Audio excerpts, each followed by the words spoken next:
I'm James, and this is Producing Fun, a podcast about making games from a product perspective.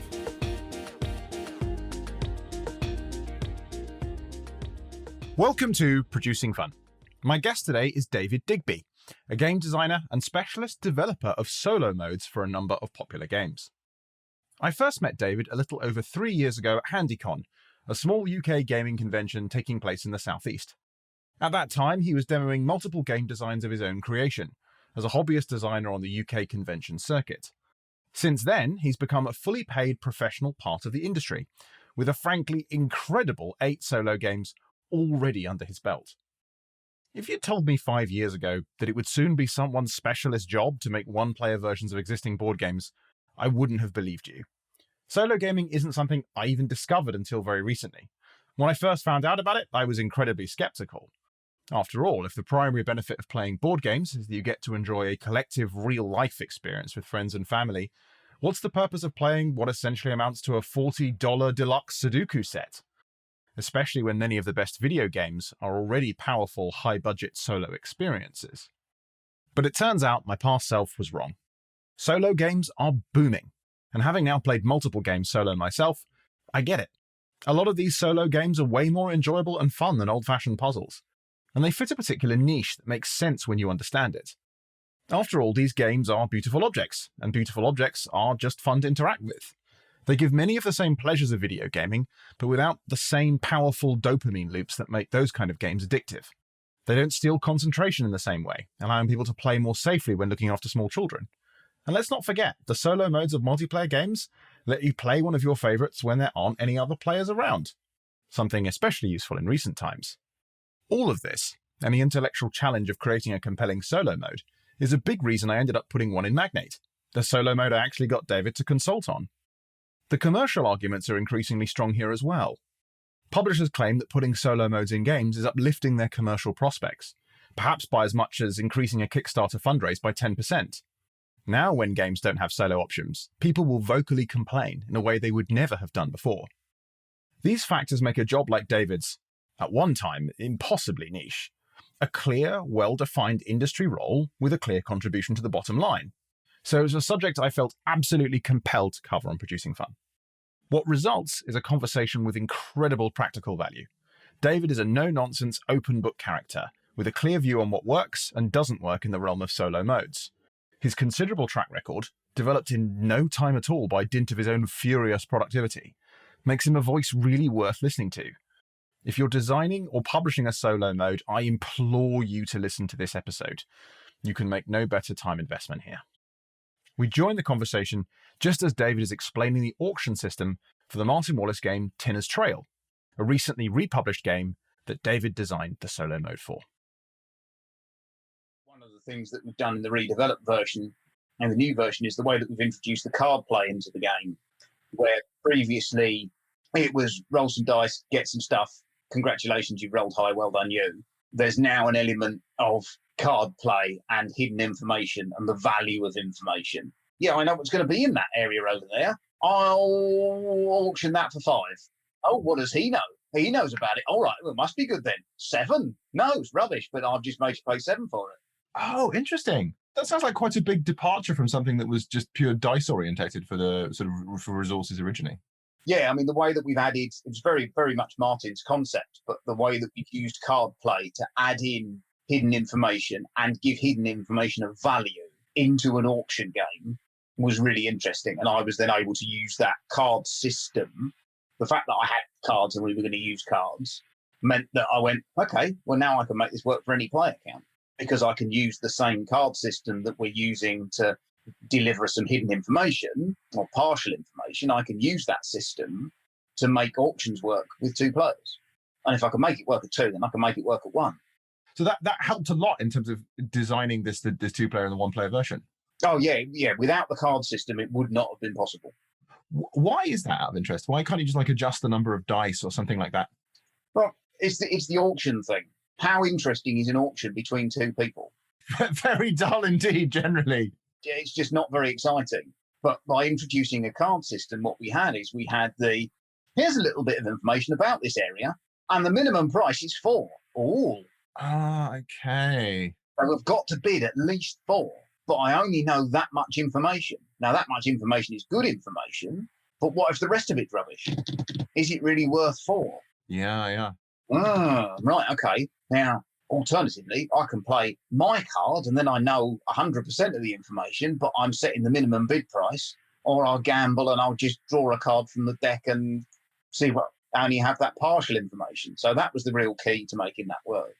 So you said that auction obviously makes it more interesting if it's the system from the sound of it like that than you would have normally between 2 players. Although I will say, having played another Martin Wallace game that is actually my favorite game of all time, which is Railways of the World, the auctions between 2 players and that are actually surprisingly tense because it's absolutely brutal coming down. You have to pretty much work out exactly what the right price is. And if you go one step either way wrong, you can lose the whole game on that.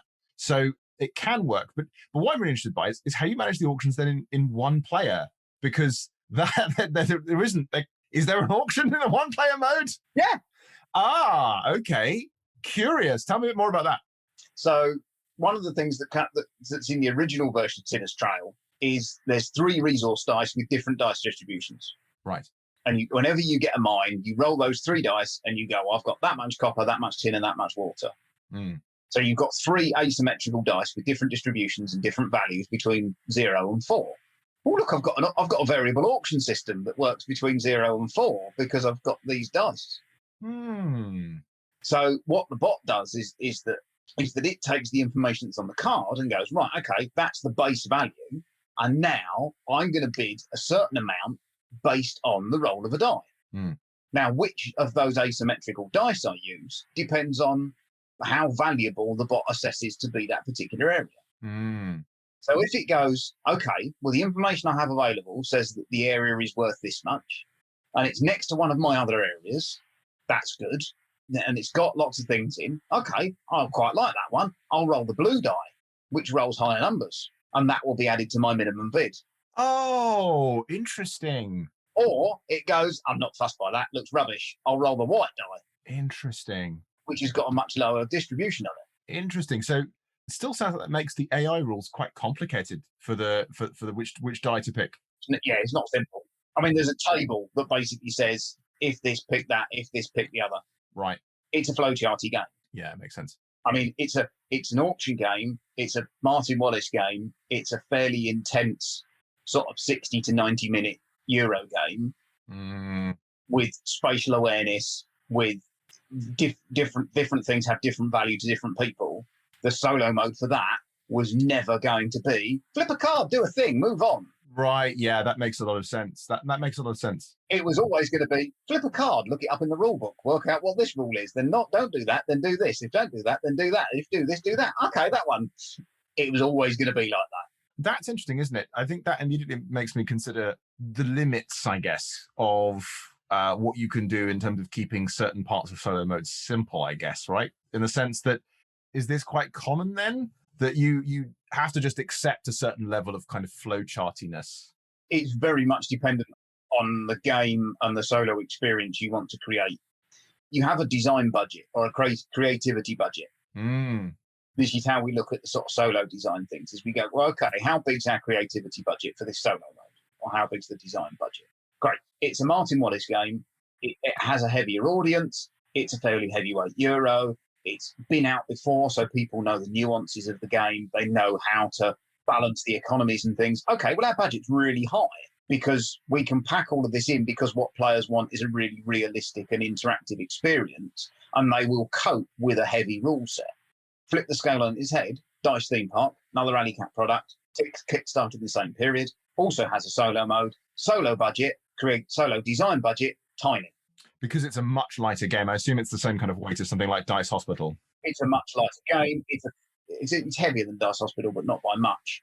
But, you know, it's a light to medium weight game. It's very, very low interaction. So you want a fast game that's all about your turns.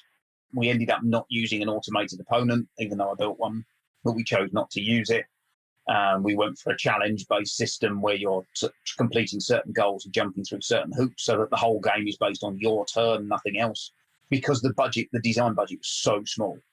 Is the design budget the same thing as a complexity budget, or it sounds like it sort of encompasses some more ideas, or is it really much the same thing? It's pretty much the same thing. Yeah, it's just whatever terminology you look at, really. And publishers are great when you're commissioned by a publisher to do a solo mode, or a designer has brought you on board to look at it from a development point of view. They're really, really good at giving you a production budget. We have this much space left on Punchboard, and there's 18 cards left before we reach another print sheet. That is your production budget. Oh, wow.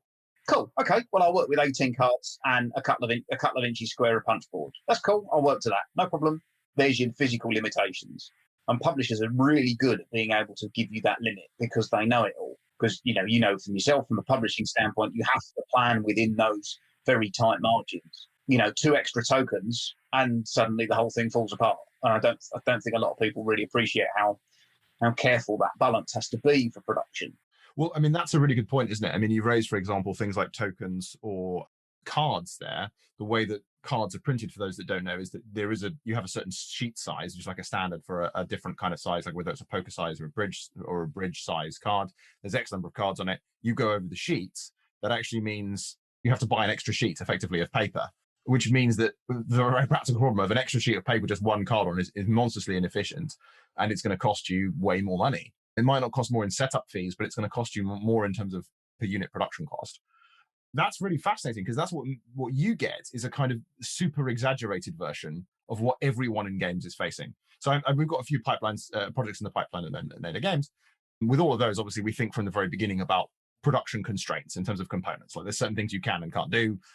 You're negotiating that with where the game weight is and where it's going to sit in its market. And obviously, we've got a relative amount of freedom because early in the process, nothing is yet fixed. And it could be that we could decide to make it a more premium product or a cheaper product, and then cut it to the cloth a little bit. But you're getting to the end and you're like, right, you've got the rest of one sheet, mate. Design me a compelling solo experience. Having that incredible degree of constraint was literally like you're down to these other components that you have, David. That's it. Do you find that more rewarding or less rewarding than the kind of design work you were doing on your own games primarily before this? I don't know, but rewarding-wise, I think it's probably the same. It's certainly a different way of thinking. And in the era of TTS, designers, and I take myself with this brush very much so as well, have just got TTS crackers in terms of building prototypes. Oh, that's interesting. Oh, hang on. We're running out of them halfway through a playtest. Okay, I'll just clone 30 more of them.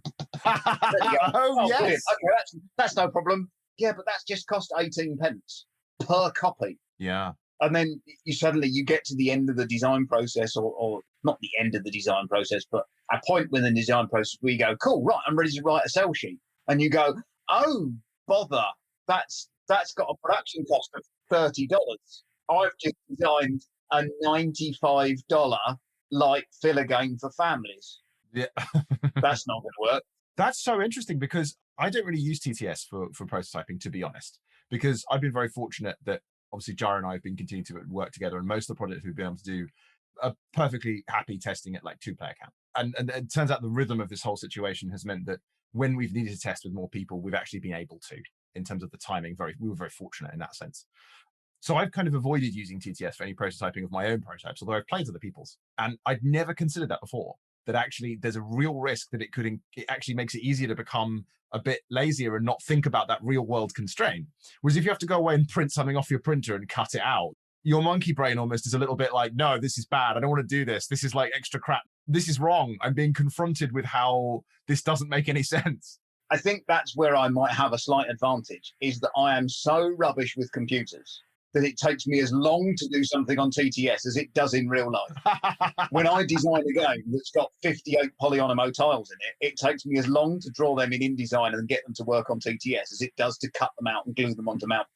Clever people would just go, oh, yeah, no, I'm just going to put this into a spreadsheet, turn it into a CSV file and do a data merge and import this into the... There's all your tiles. It's like, oh, great. Well done, you.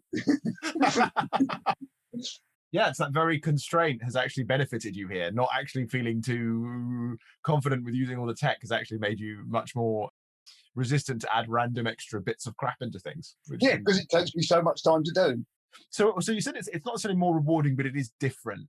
In kind of what ways would you describe it as quite a different kind of process? I'm someone who always writes design briefs. One of the first things I will do is I'll go, I've had a really interesting idea about a game that involves chickens. Within a few hours of having that idea and sort of forming all the ideas together, I will go, this is your design brief. It is a gateway game for 1 to 6 players with a campaign mode with this, that, and the other, a production cost of this. I've written a brief.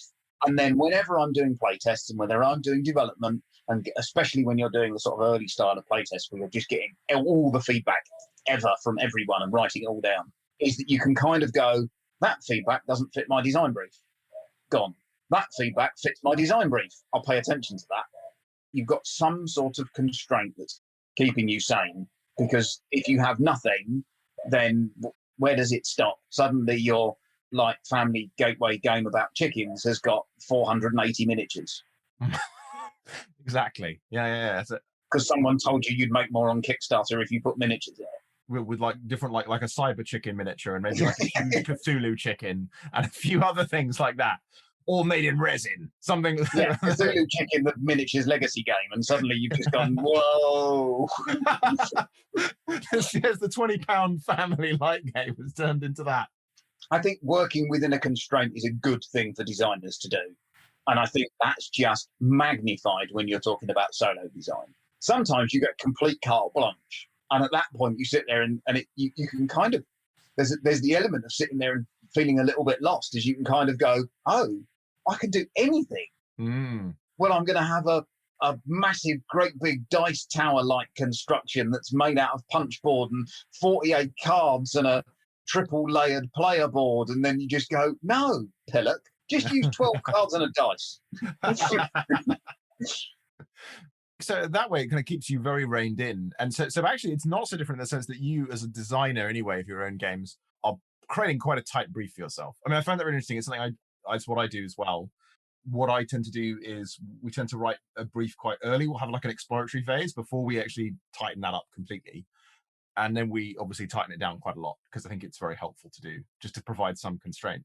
So in some ways, you said, I guess the solo mode is just like is even a souped up version where there's even more guardrails. Does that not at times just get very frustrating, banging into the walls of all those guardrails all the time? Not so much, really. I mean, you know, my professional career outside of games is very much about problem solving and finding the right solution and making the right decisions and things. That's what I have to do for a living. This is running theatres, right? Yeah, I'm technical manager for theatres. So it's very much that, you know, at the crunch point within a theatre, you've got this problem, then one department will come up and they'll say, oh, no, the way we need to fix this is like this. And then someone else, no, that's rubbish, fix it like that. And then someone else goes, oh, I've done this before, we'll fix it like that. And then what you need to do is you need to go, 18 minutes till curtain up, we'll do that. Oh, but, shut up, do that. It's that sort of pressure cooker style atmosphere because it's very much about working to fix deadlines. Yeah. So you have to be very decisive in that situation anyway. I mean, one of the critical judgments when you get to the management level is knowing when you have to make the decision. If you've got hours, you can kind of go, okay, well, you lot all go away and think about it some more, have a bit of work it out and have a bit of a test, and then come back to me when you're finished. Or if you've got minutes, you just go, no, we're doing that. Yeah. And it's knowing how much time you've got to make decisions. And it's the same with running a development job in the sense that, you know, the publisher will give you a deadline and say, right, we need all of the component details by this date. And after that, all you can change is the rules. Okay. So you can that's quite common, particularly with solo design, is that they'll give you, this is when we need to send all of the art assets, all of the art direction off to the artist and the graphic designer. Because it seems like we're forever working around deadlines set by artists and graphic designers. Interesting. You know, that's that deadline.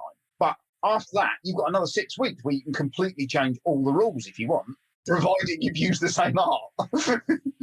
That, I mean, to me, that almost seems like a trap in the sense that that if you can change anything after the things have gone to press, artwork wise, doesn't that just potentially encourage you to end up making changes that are just fiddling, that aren't the real changes that are substantive ones? Because most of the time, right, you should be done on any substantive changes, right, by then? Or are you actually finding that in that 6 week window after the art's been gone, that you're finding genuinely like useful improvements that are being made after that point? That's an advantage of being too busy. Okay. Here's another sort of, you know, hidden pro for something. I have so much work on that I can't afford to muck about with stuff if I think it's already finished. I just have to move on. You just can't, right? Yeah. Oh, I wonder whether I could just, no, you haven't got time. Get on to the next one. Got another 3 to finish in the next 2 weeks. Don't dilly-dally. And that's an advantage of that situation, is that, you know, again, if you're a hobbyist designer, I'm not saying that in a derogatory term whatsoever, but if you have no deadlines and you have no component limits and it's your baby and you just want to make the best game possible, if it takes you 5 years, fine, it's not a problem, because you're going to enjoy the journey and it's going to be brilliant and it's all that.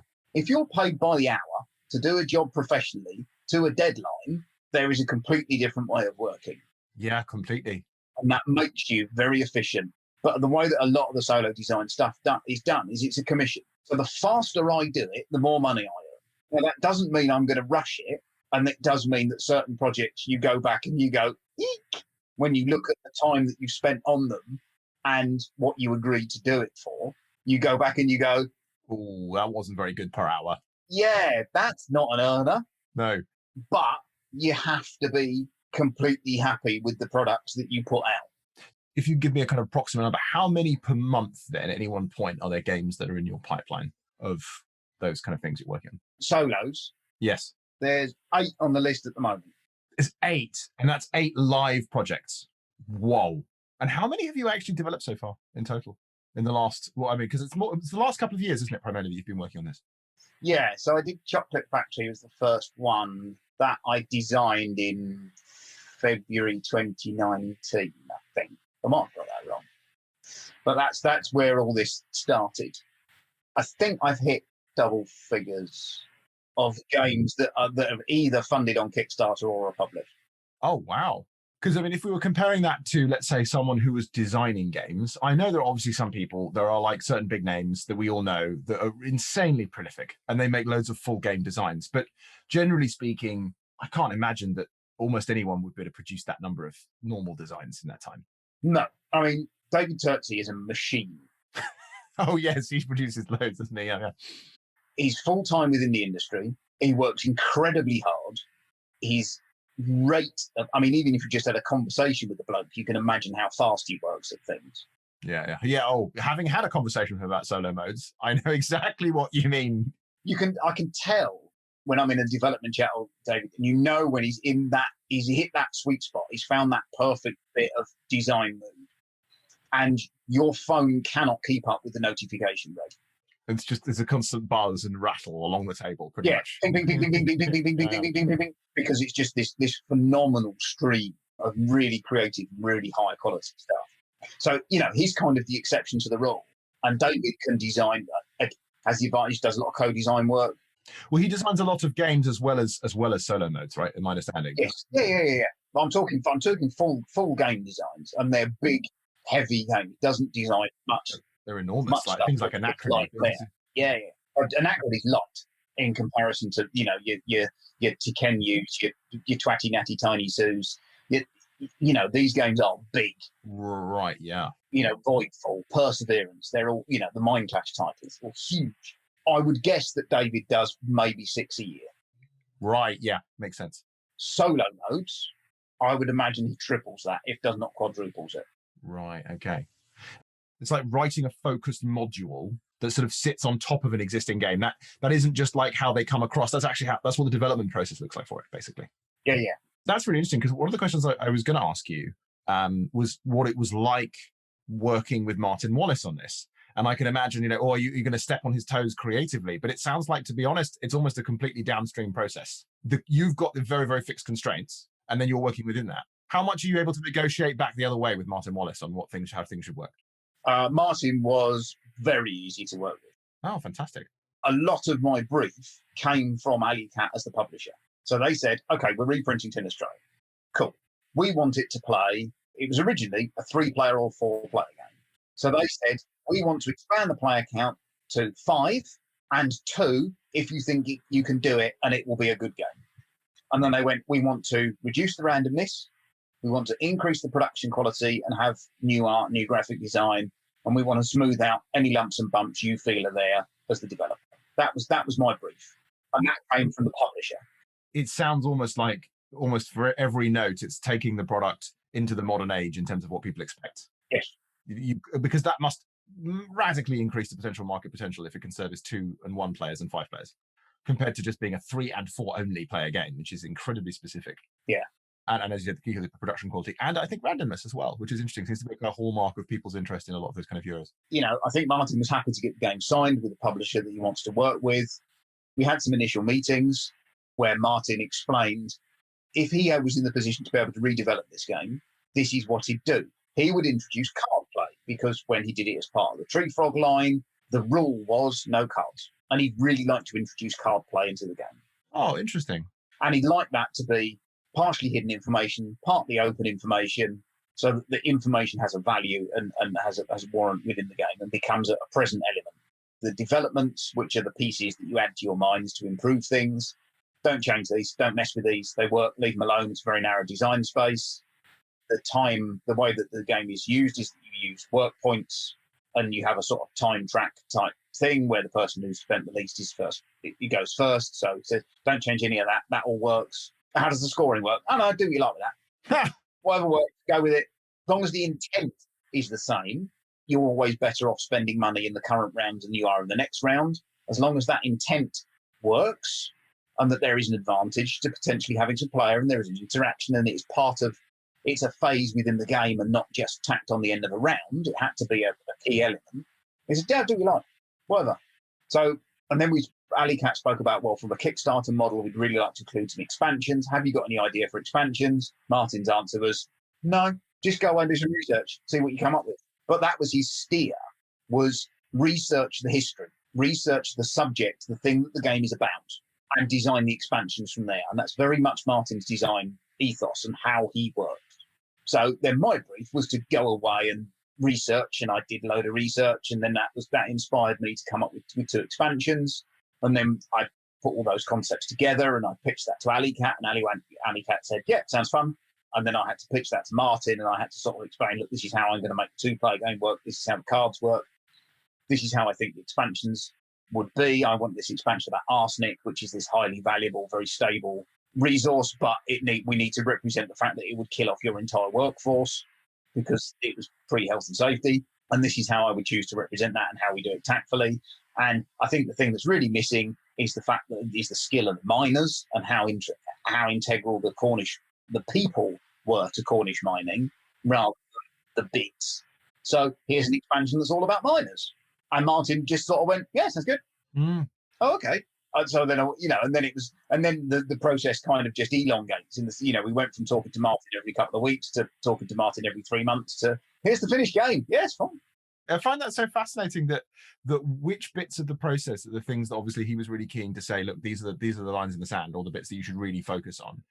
That they were not necessarily things I would expect them to be. Because I think if you ask most people to guess, all right, this conversation takes place, what things are likely to remain the same? I would have thought things like scoring, for example, might have been something that he might have considered to be quite important. But in fact, in this case, it's like, well, okay, is the kind of decision that's being taken by the player at this point still the same kind of decision?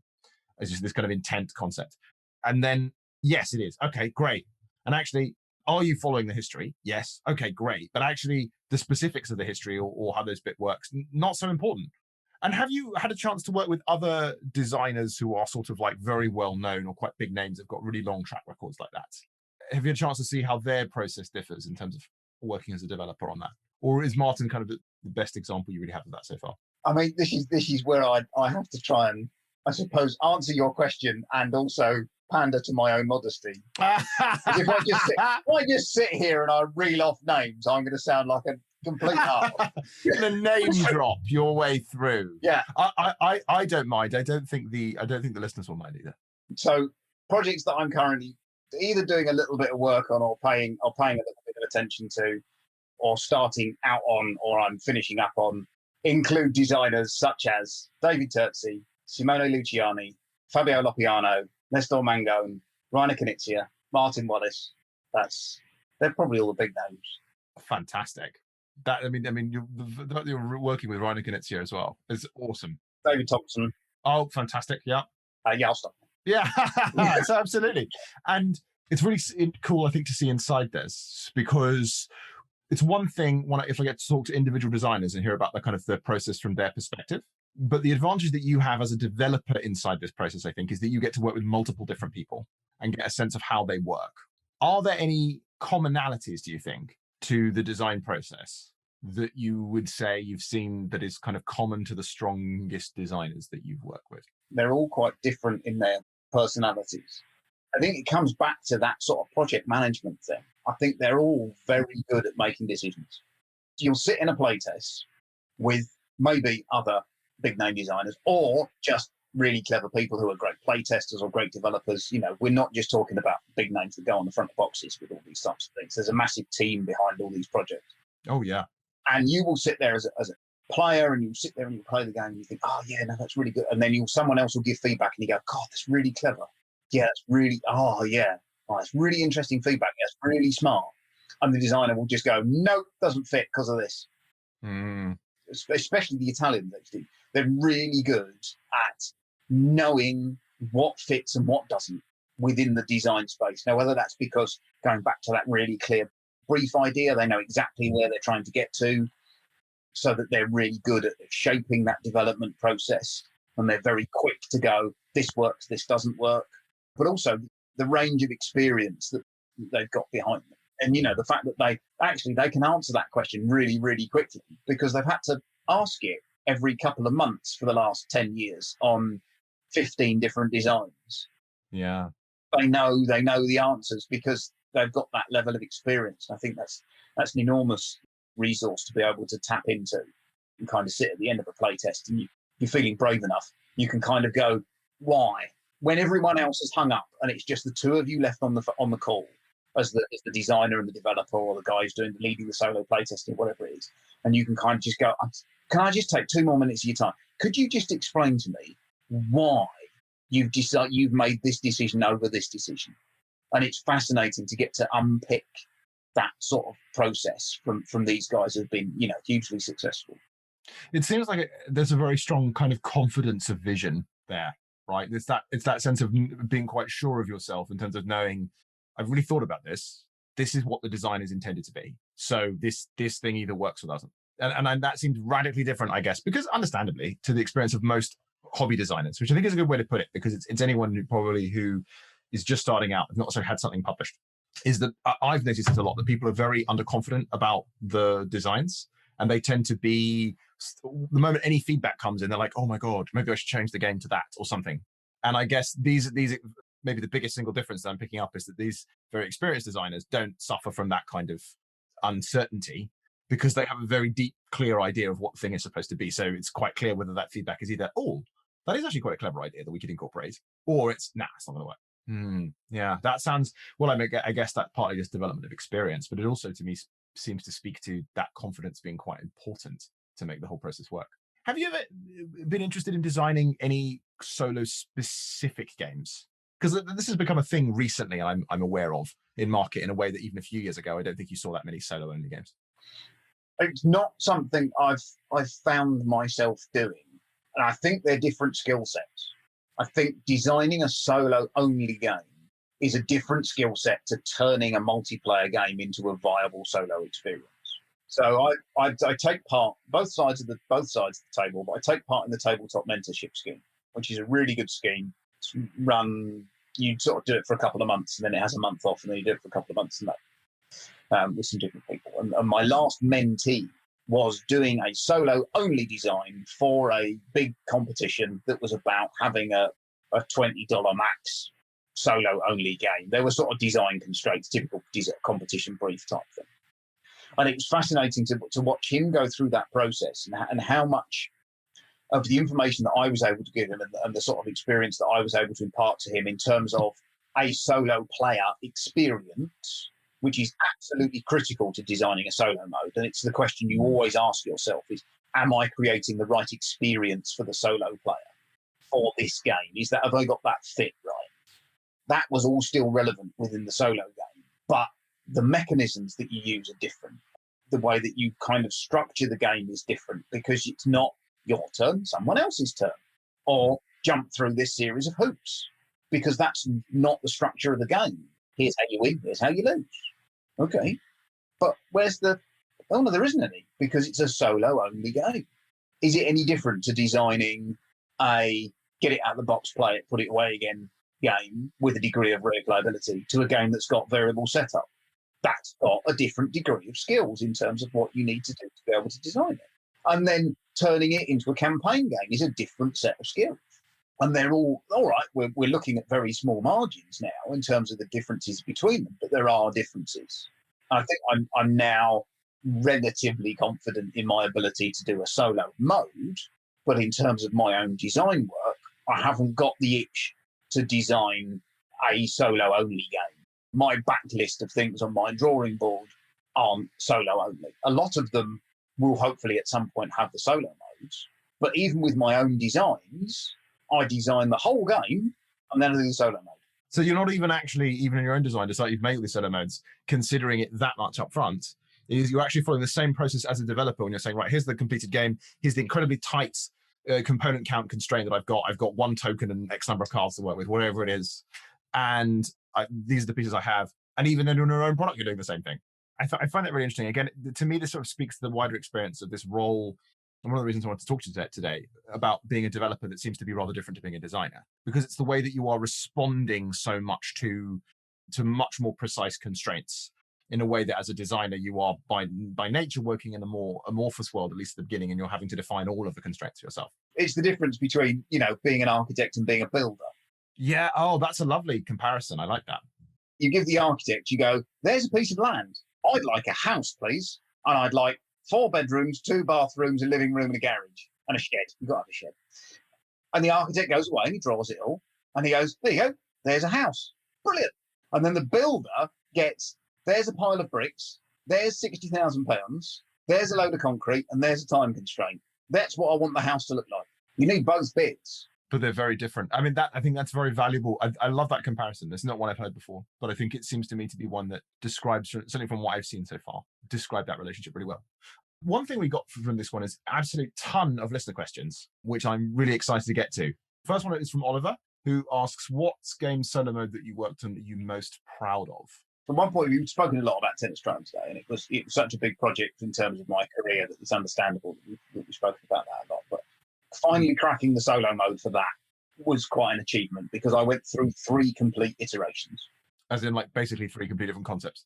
Yeah, I threw it away 2 times and started again from scratch to try and get that to work. So actually getting that to work and having that moment of having some really good and some really experienced playtesters come back and go, yeah, it's really good, it's fun, I like that. Oh, thank God for that. That was because there was a moment where there was pressure saying, well, if it's still not good enough, then we won't put it in the box. And it'll be 2 to 5 players and it's fine. And it's just like, no, people really enjoy the 2-player game. Yeah. And I'm convinced I can make a solo out of it. Yeah, yeah.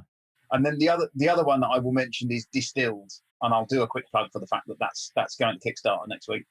That one allowed me to go back, and Chocolate Factory was my first solo design. And that came about very much by accident when I was asked to do a play testing for it. And the publisher said, what do you think of it? And I said, not a lot. And they went, all right, then do better. And that's how that came about, is I went away and designed something that I felt was better, and that's what ended up getting published. But Distilled allowed me to go back and revisit a very similar gameplay style to Chocolate Factory, but with 18 months of design experience under my belt and all of the information that I've tried to glean from other people in the industry and talking to people and listening to podcasts and reading blogs and things. I felt like I was in a much better place. And it allowed me to go back and correct all of the things that I would love to have gone back and corrected with Chocolate Factory, with it being my first, and Distilled, the reception that's been getting. And I've just been kind of sat back and watching the kind of results and gone, yeah, we got that right. Yeah, yeah. Oh, that's wonderful, isn't it? That's such a great experience when people are talking about it, the solo mode very, in your case, the solo mode very positively, and they're thinking, yeah, we nailed this. Yeah. That's fantastic. So I've got a question from Mike, which is, when is a solo mode right for a game and when is it wrong for a game? Comes back to the whole brief thing. So there's kind of a list of questions. I've even got them written down. So there might be in one of my blogs somewhere, which will be the list of questions that I kind of ask the designer or the publisher. Okay, great. You want a solo mode? Brilliant. What do you want? And if they go, you kind of go, right, okay, well, how good's the 2-player game? How spatial is the game? What's the decision path for a player? What are the points of interaction? What do I care about on someone else's turn? And what do I not care about on someone else's turn? So you're looking for the core loop, you're looking for the interaction points, and you're looking for the overall experience. And if they come back to you and they say, oh no, it's a really good 2-player game, there's this great worker placement thing where you put down one of your own workers and pick up one of someone else's, and I know that sounds like Raiders, but I'm on the spot. Yeah. This is where the core, and it's really interactive, really good at 2s, really tight, the board's really, okay, brilliant. Well, we'll replicate all of that. Do you care about what resources someone else has got? Oh, no, it doesn't really matter. I mean, I know there's different types of resources, so you need to know how many they've got, but which ones they've got, it doesn't really make much difference because it doesn't affect what actions they take. Cool, okay, well, then we'll create an AI solo mode that places and collects workers just like a player would, that has all the interaction points of a 2-player game, but it just counts how many resources it's got. It doesn't actually collect resources. It just goes, I've got 3 resources. I need to spend 2 resources. I'll spend 2 resources. Completely abstract out the difference between the different types of resources. Because you've identified the core loop, the interaction points, the strong bits of the game, and you've identified what you can abstract out. Because the last thing you want to be doing is going, right, okay, bot's turn. All right, it's got 4 corn, 3 sheep, and a cow. Right, 4 corn, 3 sheep, and a cow. Right, okay, put them over there in that player. God, yeah. Doesn't matter. No. 4, done. Next turn. So you need to find the bits that are important and the bits that aren't important. And that's the kind of way, I guess, of zeroing in on that, right? Is that you're zeroing on what the important interactivity space is, which bits are required for the human players to do, but actually aren't relevant because you can abstract them away quite nicely, because the last thing you want to be doing is tons of admin. And I just one thing there, you asked a question about the spatial side of it. Is that just because to understand the solo approach, or is it because spatial awareness is the hardest thing? Yeah, I thought this is what I found. Take Undaunted, for example. The solo mode for Undaunted will come out in fairly soon, actually. Should be due sometime this summer. Another one you've created? Yeah, this is it's a co-solo design between me and David Turtsey for the Undaunted series. And we went back and we did Undaunted normally, Undaunted North Africa, which will forever cause me nightmares, and Undaunted Reinforcements, which is a new box. So we've done, in the new box, there will be solo support for every Undaunted scenario there has ever been from both sides. So there is, I can't remember the numbers now, there's like 40 campaign settings, scenarios, and there's 2 sides on every scenario.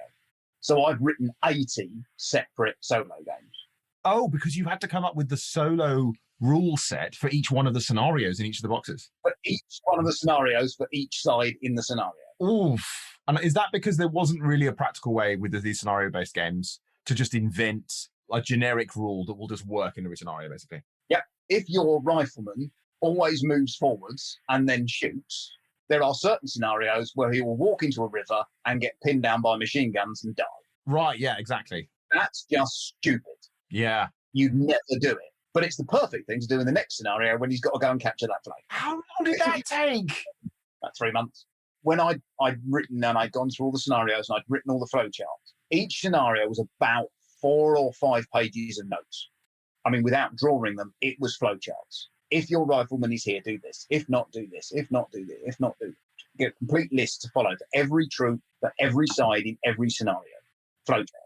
The team at Osprey Games managed to fit all of those flowcharts on tarot side cards. Oh, wow. Astonishing. They've turned scenarios that I was playing with 4 or 5 pages of Google Doc to take these 6 cards out of the solo set and place them on the table next to the solo box player area. Follow the instructions of the cards. Whoa. They're kind of modular, are they? Yeah. The way that they work. Oh, very clever. So you don't have like just one per scenario. Yeah, that's brilliant. So your squadron leader in scenarios 2, 3, 4, 5, 6, 7, 8 use this card. But in scenario 1 and scenario 9, you use this card because it's got slightly different rules on it. And you just go, damn, that's smart. My God, they've done a brilliant job of putting that together. Because, I mean, the rule book would have been ridiculous. The thickness, the amount of writing there was in all of those flow charts. And I just boiled it all down, fitted on a load of cards, get the cards out, follow the instructions. Fantastic. That is very clever. To me, that seems like a huge step forward in terms of the ability to do that, to be able to modularize things like that logic. Fascinating. God, it's making me really want to get hold of the reinforcements box now. I must admit, I didn't love North Africa. I didn't. Bloody complicated. No, I can imagine. I can imagine for you by the end of it really wouldn't have been. But certainly, I'm just very fascinated to see that and see how that pans out, because if you ask me to play a 2-player game of Undaunted, I'd say, cool, let's get out one of the late scenarios in North Africa because they're really fun. If you said, go away and design a solo mode for an asymmetrical war game with a modular map and 6 different troop types and different vehicle seats and different situational settings, I'd tell you where to stick it. Yeah, quite reasonably from the sound of it after that experience. But I was almost buoyed on by the fact that Anthony Halgogo, who's the lead developer at Osprey, who's done all this wonderful work with the card system, and David Turtsey, who designed the original solo system, they were saying to me in development meetings, don't worry about North Africa. If you can't do all the scenarios, don't worry about it. It's not a problem. And I'm one of those, as someone who played competitive sport, I played, village cricket for sort of 20 odd years, and I played golf and things like that. That to me is a red rag to a bull. Yeah, of course. It's like, no way, I'm going to do them all. You can't, don't worry about trying to hit it over that pond. Don't worry about it. Just lay up. No, hit it over the pond. Oh, I can imagine. I was determined to get all those scenarios working. Yeah, completely. Oh, fantastic. That's so cool. I noticed Rob had a question as well for us, which was, are there certain types of game that you wouldn't attempt to solo mode for? And I guess that kind of begins cross-secting with that, right? Which is, although in the end you did make that work, it sounds like in general, things like the war games and there's lots of rich spatial interaction aren't natural places for solo modes to go. Is that fair? Yeah, it comes back to that concept of design budget again. Is it a light 20-minute gateway area control game with lots of spatial awareness? Yes. Okay, don't bother with solo. Just not worth the effort because the rules will be so complex. Is it a really deep, involved, thematic, big box game where, it's 3.54 on BGG? Cool, yeah, we can do solo mode for that because you've got the budget to be able to put all of those rules in. Because you've either got to do it accurately or you've got to do it randomly. And random's just a bit naff when it makes so much difference. In a recent discussion with David, I think we were on a podcast for Osprey Games. He had a real nugget that stuck in my head ever since. Was when do you do a solo mode? When do you not do a solo mode? And he said, does the game have lots of interaction? Yes, great. I'd like to do the solo mode for this. I think it'll be really interesting. Is the game only interaction? Don't do a solo mode for it. Very interesting. So pick almost any Euro game off of a shelf and you go, that's got lots of interaction in it. That would be really interesting to do a solo mode for. Pick a party game off your shelf and go, this is only interaction. How many copies of just one are you going to sell because you've done a solo mode for it? I love the idea of the just one solo mode. None. None at because all. The game is all about the interaction. Exactly. It might as well do the Cards Against Humanity solo mode. It doesn't strike me as maybe that's just doing Reddit. I don't know. Yeah. doesn't strike me as being very useful. Okay, I've got a question. One question I want to get there from Bears as well. I really like this question about thinking about the future of teaching games because this is a really cool one. What do you think of the utility of on-ramping players? I guess in terms of teaching them by starting them off with a solo mode as a teaching tool. It's in that list of questions. So the questions I ask a publisher or a designer when we're doing the concept is, do you want the solo mode to teach you how to play the multiplayer game? It's kind of one of the concepts that you can bear in mind with part of the design. So an example of that is not something I worked on. It's just something I played. Cooper Island, heavy Euro game, really, really tight design. And me and a friend of mine, we played it 2 or 3 times, 2-player. And we were both rubbish at it. We were scoring like 12 points in 2.5 hours of Euro game, going, what? This can't be this difficult, surely. I went away and I played the solo mode.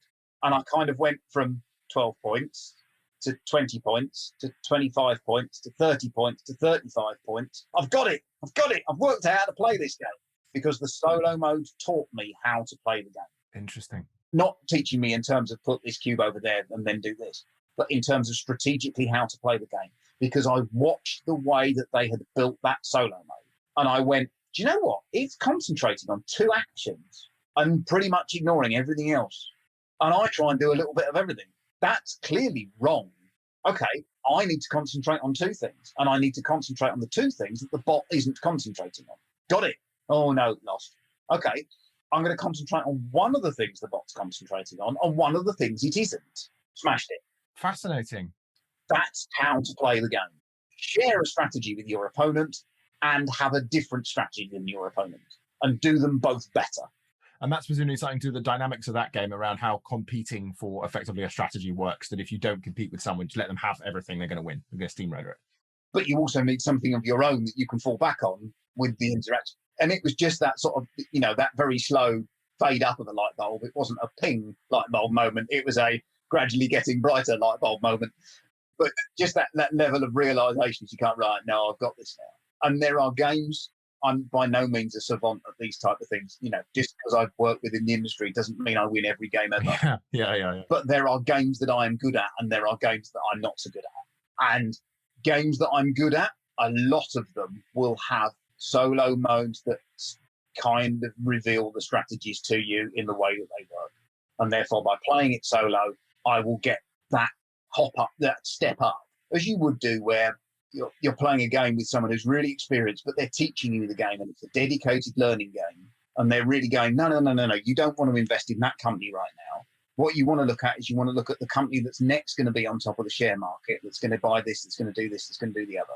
And you kind of go, oh, no, I get it now. Great, because someone is helping you through that. And a solo mode you can build a solo mode to do that. And do you think that could be more explicitly positioned as a utility, potentially? Or maybe not so useful as a way to teach people games? I think it's an interesting space to explore, providing it's right for the product. If you put it in a game that's not going to have a strong solo uptake anyway, then it might not work because you might be losing out. But if the next David Turtsey game says the best way to learn the game is to play it solo, well, you're already selling it to almost every solo game on the planet anyway. Right, yeah. Because it's got its name in the box. And they'll go, oh, it's a David Turtsey solo mode. Brilliant, yeah, we'll play that. So that's really interesting to think about there being an audience now for solo games like that. Because I think even just a few years ago, it didn't seem like that was the case. They seem to be more like, oh, you can pick up a bit of extra business if you have a solo mode. How important do you think it is to the product's commercial success these days? Comes back down to the product. Are you putting your game on crowdfunding? Are you relying on internet marketing?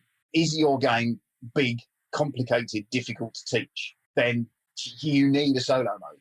You absolutely have to have one, because one of the reasons behind solo modes taking off is the blossoming internet communities and your Facebooks, your Reddits, your Twitters, your BGG forums, all of that sort of stuff. There is now a solo gaming community who never see each other. And it's that community that has really fueled solo gaming. That's where a lot of the market has come from, is because solo gamers now feel included. And for whatever reason that they're not gaming with other people, they now have a community that they can be part of. Have you got the latest game that's got this solo mode? Oh, yeah, I got that many points and I did that. Oh, really? I've not tried that strategy. I should try that strategy next time I play. Suddenly now it's a social experience, and it does all of those brilliant things that we love board games for doing, and it connects people and it brings people together. But it's doing that with a solo mode.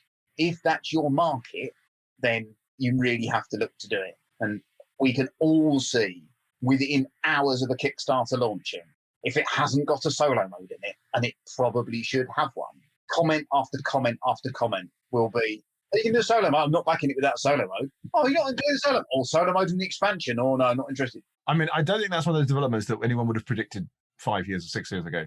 As like, that's where, but as you said, it seems to be such a big community. I mean, I've heard figures like people putting as much as, used to be saying 10 or 20% to a Kickstarter's revenue, but it sounds like it could even be more than that now. But for some titles, if it's particularly for some products, as you say, they're like quite big, complex games. 10% is the figure I've heard. 10%, if your game has got solo play, then about 10% is based on solo, which is not a lot. And when you're fighting for, I really need this extra component to make the solo world work, or I really need another 2 weeks worth of playtesting, and you're up against a publisher who's looking at the bottom line and they're saying, mate, it's 8% of my sales. I'm just not interested. It's just not worth it. But, then it is you kind of go, yeah, but that's my 8%. Yeah, exactly. It's the bit that's your part of it. And it's 100% to me because that's all I've got. Multiplayer game is not my problem. Sorting this solo mode out is what you've hired me to do. So that 8% is everything. And if that 8% drops by 2%, then, that's 25% that I've got wrong. So, yeah, that's where I can fight back a bit.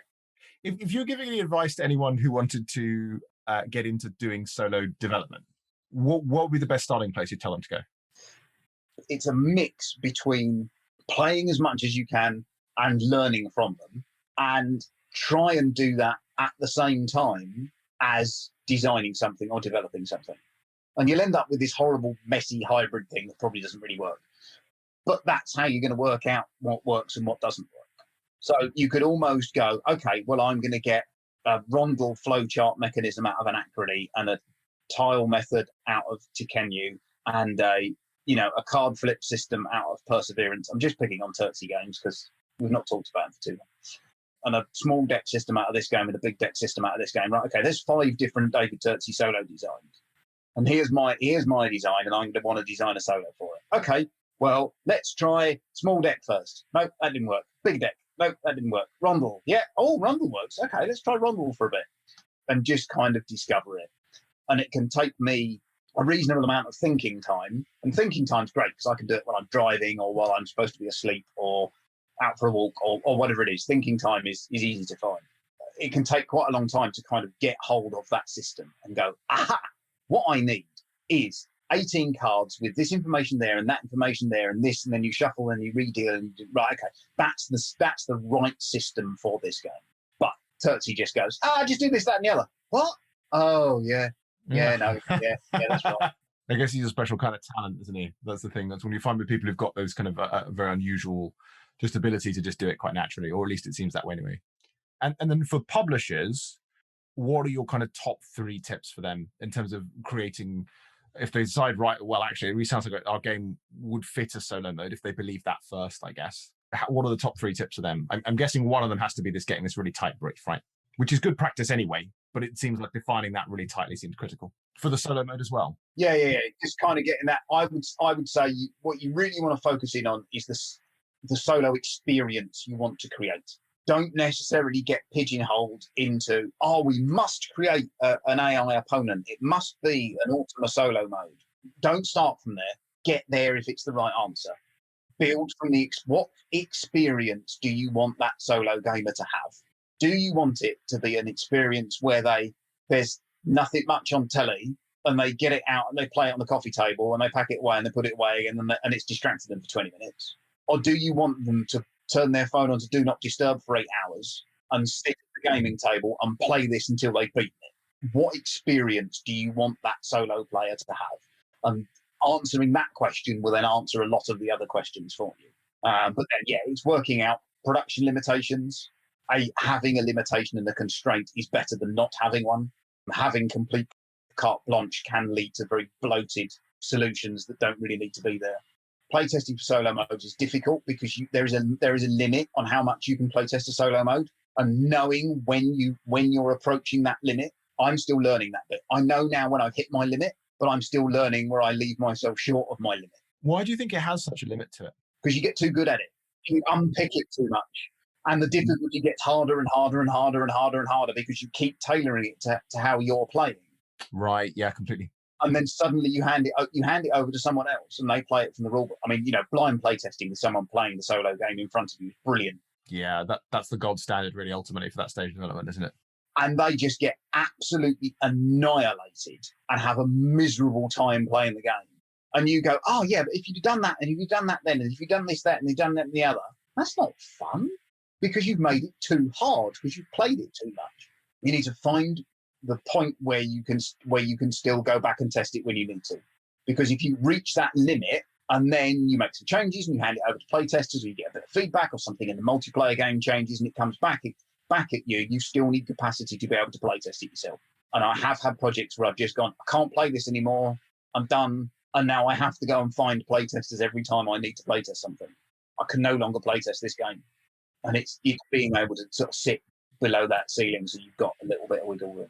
It's so interesting you say this, because that is a problem that I think we encountered a bit with the Magnate one, was that Jai would play it so much there were times when it would be like, I think we're tuning this too hard.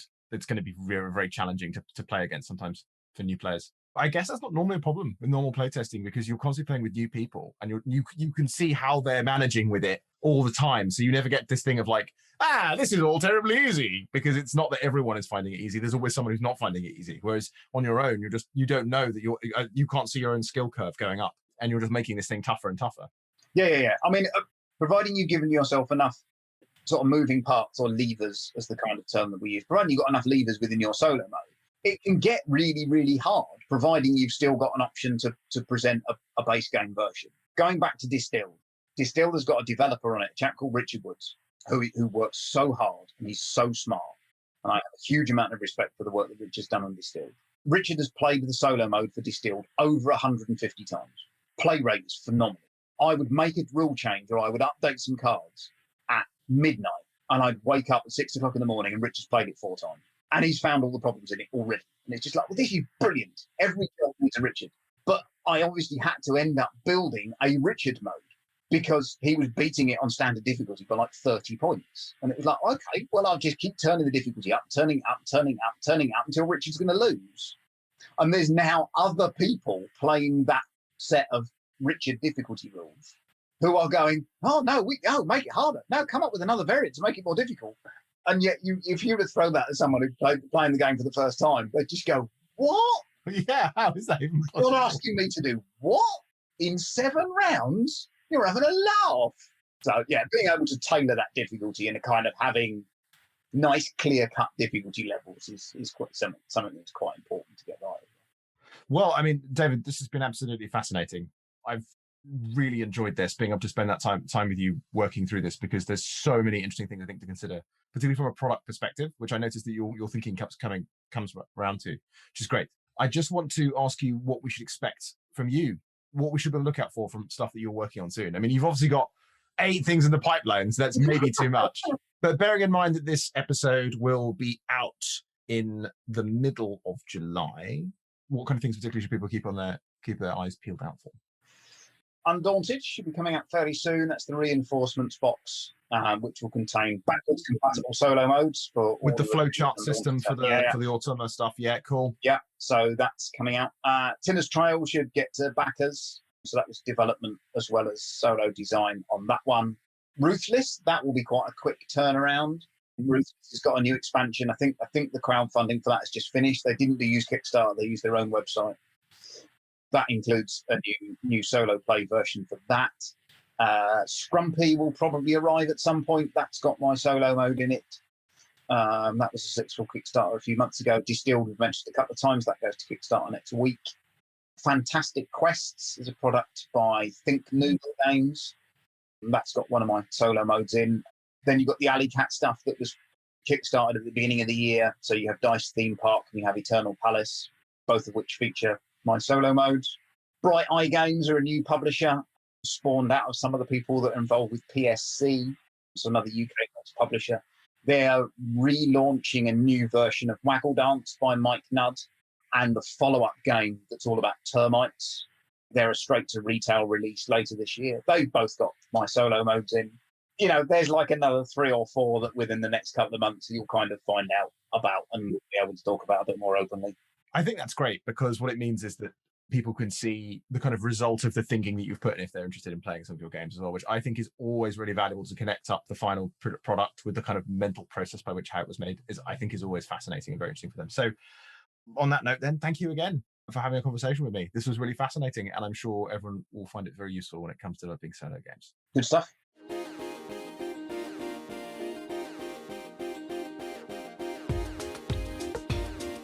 Producing Fun is produced by Naylor Games. If you enjoyed the show, follow us on Spotify, Stitcher, or other major podcasting platforms. Remember, Producing Fun is also a product, and it thrives on feedback. So please leave a review wherever possible, or simply send me your feedback directly. You can message me on Twitter @NaylorJames, or write me an email, james@naylorgames.com. Until next time.